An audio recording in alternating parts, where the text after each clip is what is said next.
Dubai গত 17-16 তারিখ রাত্রে 12টার সময় ফ্লাইট আছে। ও ফ্লাইটটা ডিলে করছে, অসুবিধা না, বিমানের যান্ত্রিক ত্রুটির কারণে ডিলে হইতে পারে।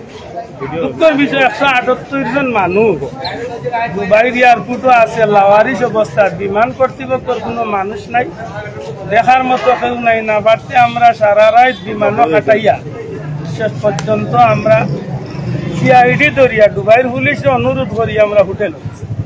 ঠিক পরের দিন এই অবস্থা।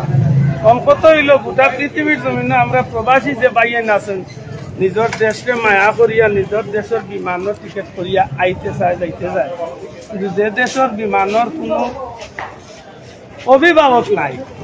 অথচ লাগি তো দেখলাম চাইয়া যে কোনো প্রবাসী 5 বছরে 4 বছরে দেশে আইতে গিয়া 2 কেজি 1 কেজি মাল বলান লইছে, ইন্ন টেকা রাখতে পারে রিকানোর লাগি রেডি আছে।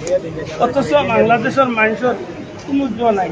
এই যে জিল্লতি ভুগিয়া 3 দিন 3 রাত মানুষের এয়ারপোর্ট পাও ভাঙ্গা, কোনো মানুষের মহিলা বাচ্চা লগে এত কঠিন অবস্থার মাঝে মানুষ বাড়ি আইছে। আজকে আইয়া সিলেট এয়ারপোর্ট যেন অভিযোগ দিব, বিমানের কোনো দায়িত্বশীল একজন মানুষ নাই। বাংলাদেশ বিমান এয়ারলাইন্সের কোনো একজন মানুষ দায়িত্বশীল নাই।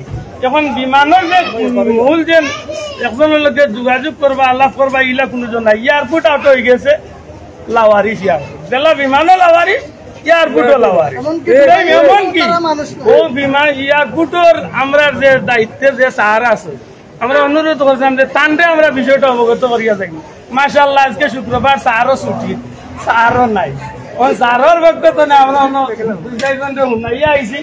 দেশবাসীর প্রতি অনুরোধ, আপনারা আমরা সবে দেশে ভালোবাসি, দেশে ভালোবাসতাম, এটা ইমানের পরিচয়। কিন্তু দুঃখের বিষয় যে বাংলাদেশ এয়ারলাইন্সে ই যে ব্যবহার করে দুনিয়ার মানুষের ভিতরে একটা আগুন আছে। সারা পৃথিবীতে যত প্রবাসী হলাই এই অবস্থা তারা ব্যবহার করে।